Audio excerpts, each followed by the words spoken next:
All right, let's dive into the latest full-year results for Singapura Finance. The headline numbers for 2025 look, well, pretty huge. But what's really going on under the hood? And more importantly, can they keep it up? Let's get into it. So first up, just a quick reminder of who we're talking about. Singapore Finance operates under the Finance Companies Act right here in Singapore. Basically, they're a major player in providing financing, really focusing on loans and taking deposits from the local market.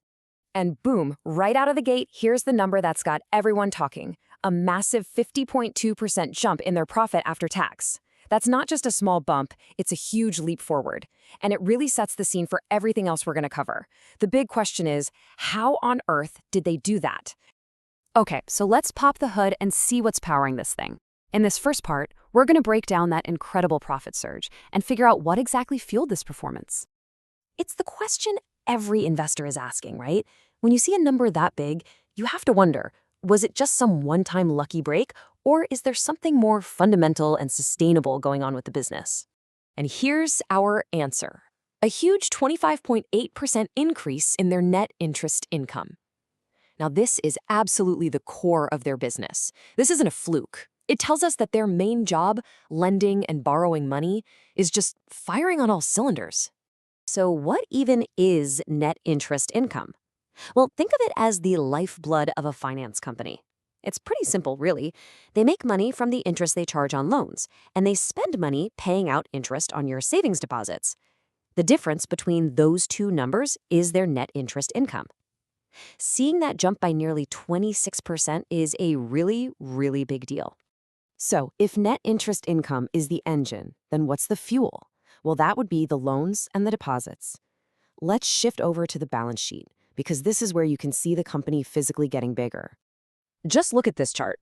It tells a pretty clear story. The company's loan book, that's all the money they've lent out, it shot up by almost 19% to over $1.1 billion. The more you lend, the more interest you can earn, and that feeds directly into that net interest income we were just talking about.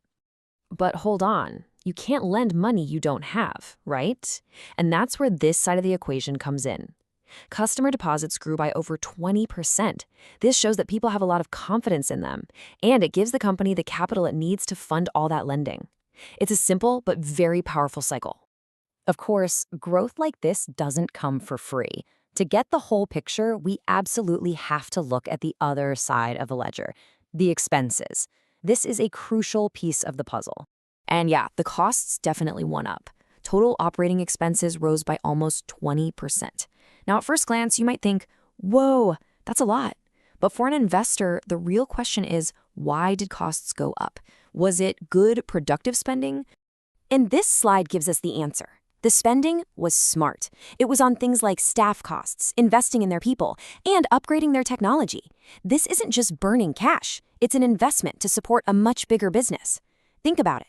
We just saw that loans and deposits grew by about 20%, and operating costs grew by 19.9%. That means spending grew right in line with the business. That's a sign of really well-managed, scalable growth. So, 2025 was without a doubt a fantastic year.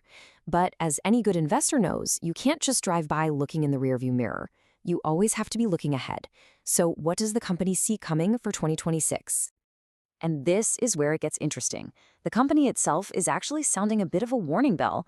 This quote, straight from their report, tells us that while things are great now, they are very aware of the risks out there.